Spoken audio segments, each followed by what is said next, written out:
For all the hell-raising headbangers to rise out of the 1980s, none were bigger, none were bolder, and none were more dangerous than Motley Crue, rock and roll's most dangerous band.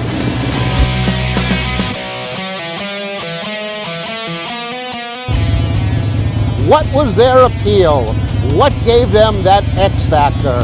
From the heights of excess to the brink of destruction and back on top again, Motley Crue came roaring in to the New York area for a bunch of performances at the Hard Rock Atlantic City and a private show at the Bowery Ballroom in New York City.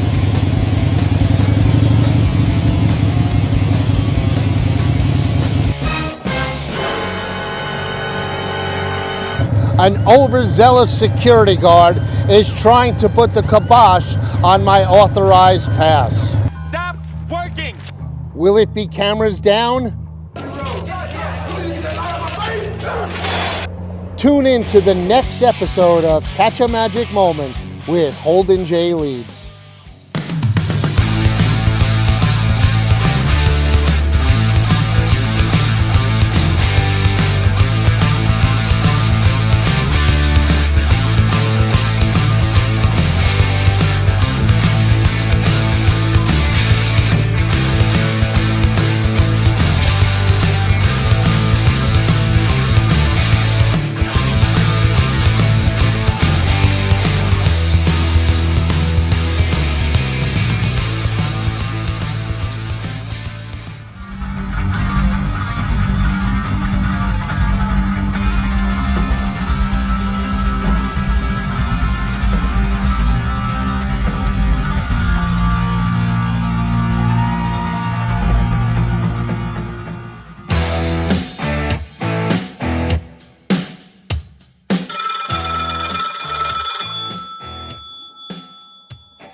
Hello? Hey, Holden, what's going on, man? What are you doing? Hey, what's going on there? Not much, man. What you doing?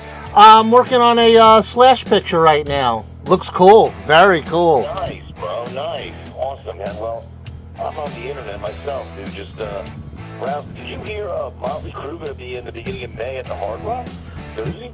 You're kidding. Crew's coming? That's what it looks like in the beginning of May. Oh, that is cool. Oh, I haven't seen them in years now. We got to make that happen, Holden. You know what? I'm going to make a couple of calls. I'm going to get back to you. Sounds good, bro. Talk to you soon. Talk to you later. Bye. Bye. Oh, cool. Crew's coming back. I am definitely there.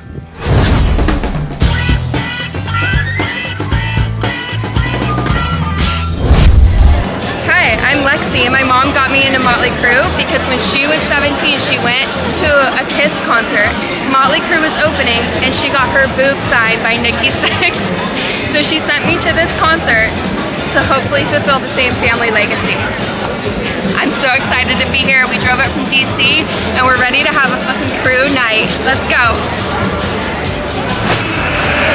Yo, what's up? This is Nizza from Demon Scar. I'm back home. The boys are back in town, Motley Crue. 2 nights at the Hard Rock Cafe in Atlantic City. It's gonna be awesome. I've been a Crue head forever. The reason I play bass and the reason I do my thing is because of Nikki Sixx, man. Nikki Sixx is my god. So looking forward to kick ass tonight.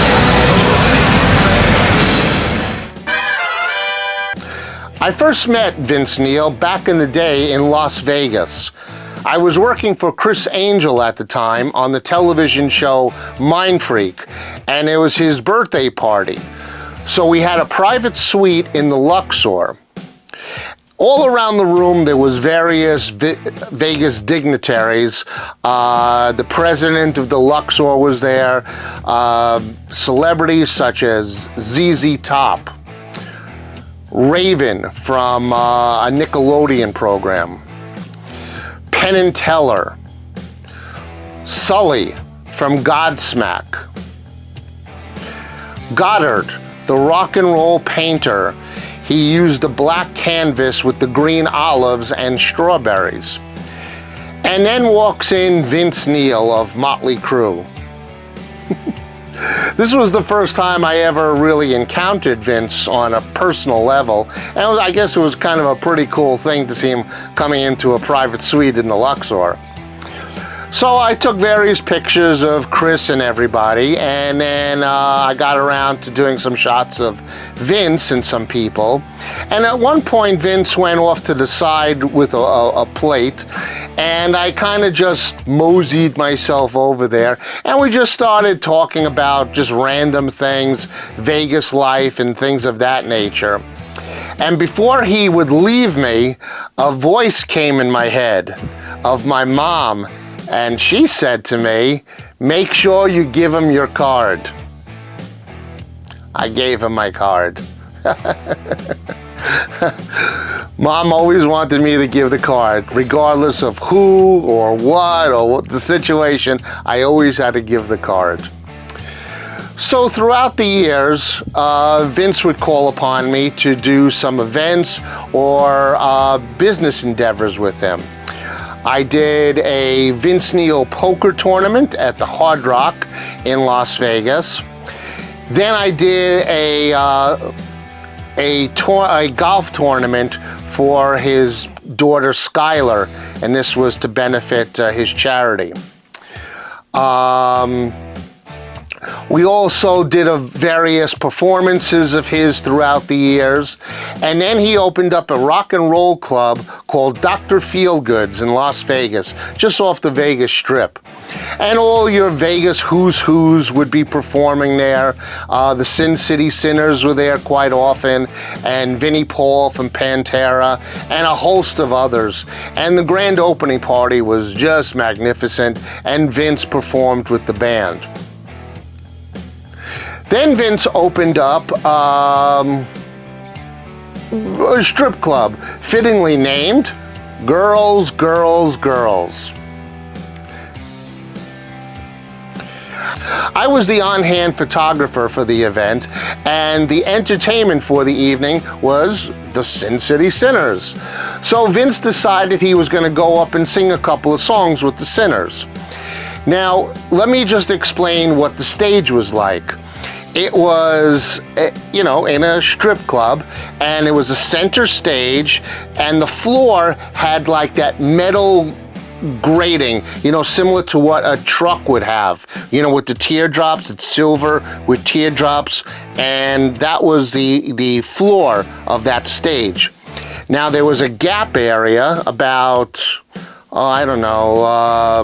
4 or 5 feet, and then there was another stage on the other side with a stripper pole on it. Same thing on the other side, a gap about 4 or 5 feet and a stripper pole. So Vince got up there, and I believe the first song he sang was Wild Side. So he's singing with the band, everything went great, and he also had on Ugg boots at the time. He sings, everything is great. Now Vince decides he was going to go from the center stage to the right stage. So he's singing, and then he jumps over to the other stage where there was a girl performing on the pole, and everything is great. He jumps back, all good. However, though, he decides to jump back from this side, from the center stage, to the right stage once again. Everything goes well. Now, he jumps back to the center stage, and in a split second, he's starting to lose his balance. Now, I'm right in the front shooting stills for the event, and all of a sudden, Vince is falling back. He's falling right back to that other side of the stage. Let me tell you, if yours truly, Holden, wasn't there at the time, Vince actually would have hit his head right on that other stage. I mean, he would have smacked right into it. With all my might, shoved him. He lands back on the center stage without even missing a beat, right on his knees, and kept performing. It was heart-stopping. I was able to actually find footage of this on YouTube of the actual falling and collapsing. Take a look at this.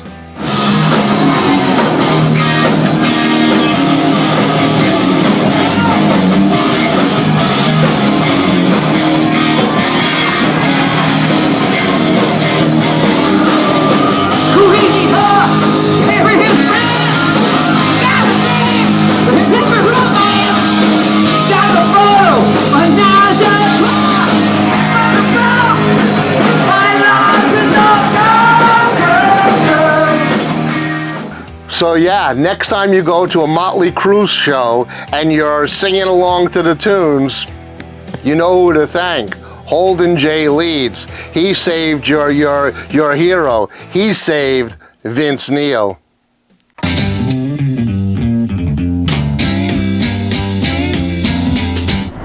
right, let me see if I can make this happen. I haven't spoken to them in some time.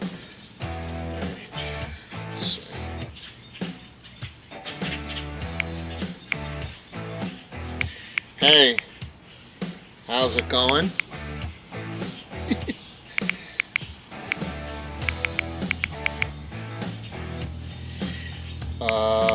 Congratulations on the new tour.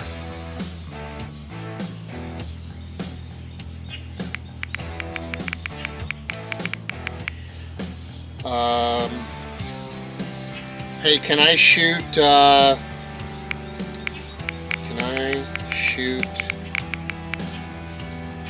Atlantic City Hard Rock?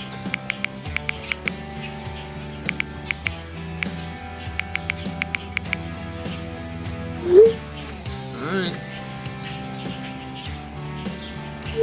Oh, good. Just got a response.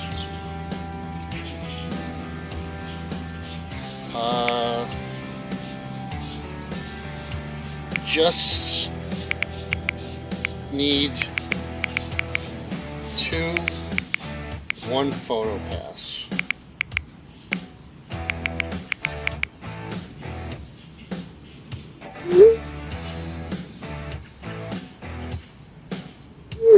Oh yeah, it's crew time.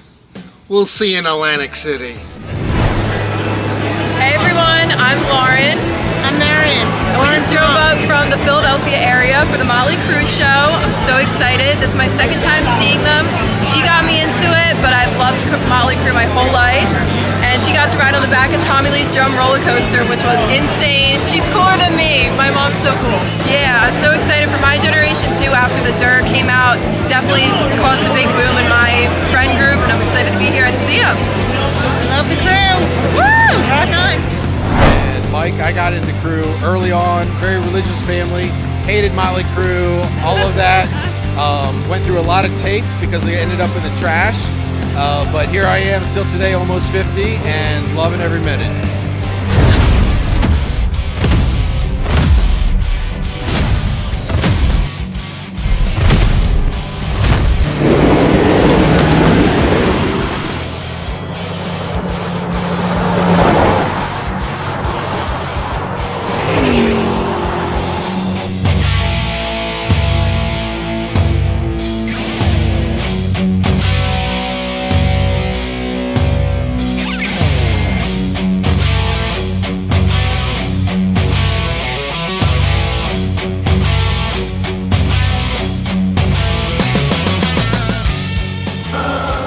My name is Elle. I'm from Cleveland, Ohio. I drove all the way to Atlantic City to see Motley Crue.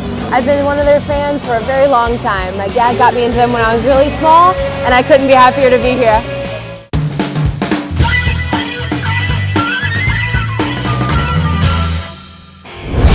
They came to redefine the world of rock and roll. Vince Neil, Nikki Sixx, Tommy Lee, and newest band member, John Five. Delivering a catalog of over 40 years of platinum and gold hits, Motley Crue has stood the test of time. Their fame and influence cemented in the world of rock and roll forever. Starting the tour of 2024 at the Hard Rock Atlantic City, the world's most notorious rock band, Motley Crue, kicked off a new era with guitarist John Five. I was on hand to photo and document this auspicious occasion. I introduced myself to the head of security, and they brought me over to the front of the stage against the barricade. This is where I would be shooting the show. Perfect. Everything was going smooth as butter. Now, typically when we shoot these shows, we usually only get a few songs. Why? I don't know why. It just is. First song, I'm feeling really good. The lighting is great, and I feel like I'm hitting perfectly. There's no obstructed views of hands or heads. Second song starts, and I get a tap on my arm. I ignore it. I get another tap on my arm, and it's a little more aggressive this time. Am I hallucinating here? Just what in the hell do you think you're doing? It's the security guard questioning why I have a big camera and that I'm not allowed to be shooting at the show. I calmly show him my pass, which is authorized by you-know-who. He doesn't believe me for whatever reason, and he is telling me that not only do I have to put the camera away, but I have to leave. I calmly state I was brought here by the head of security. I am not leaving, and I am shooting the songs that I am allowed to shoot. I rarely get angry, but man, I was seeing red because I was authorized to document this show. Time is fleeting. The seconds are ticking away, and the songs are leaving. I only have minutes left to shoot what I am allowed to shoot. This sucks. Yeah, it really sucks. So I am continuing arguing with me, and with like a minute and a half left of the last song that I am allowed to shoot, he stops fighting with me, and I continue on. After that, I put my camera away, and the rest of the show, I ended up shooting video.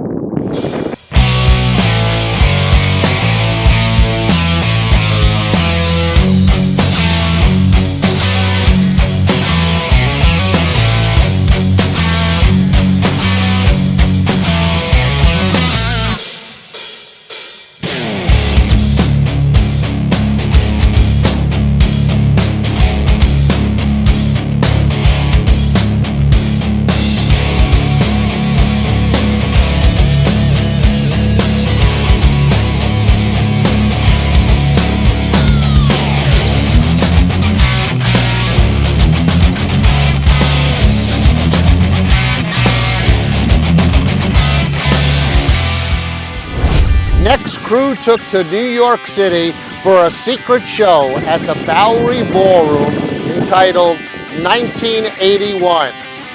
Why? What's the significance? The year that they formed in LA and released their first single, Livewire.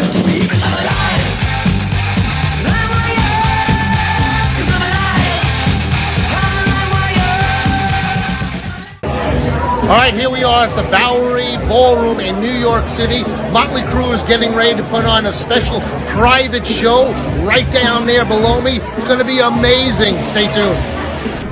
A 500-person venue to see Crue.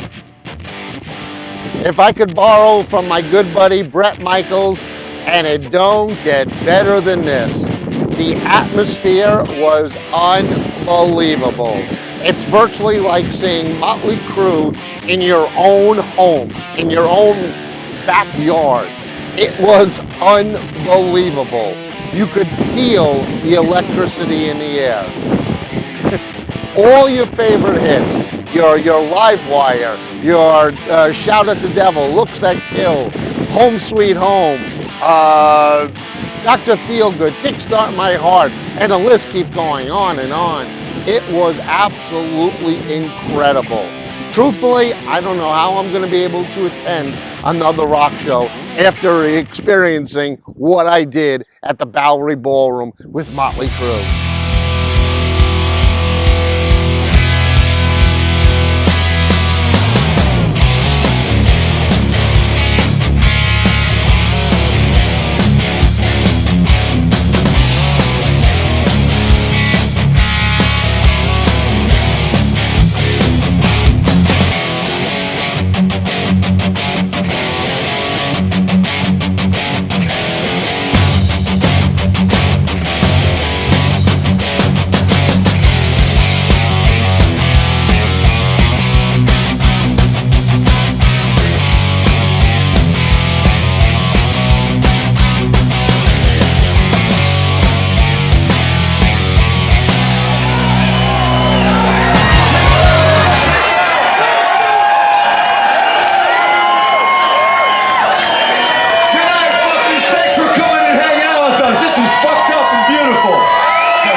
And for those about to rock, I salute you.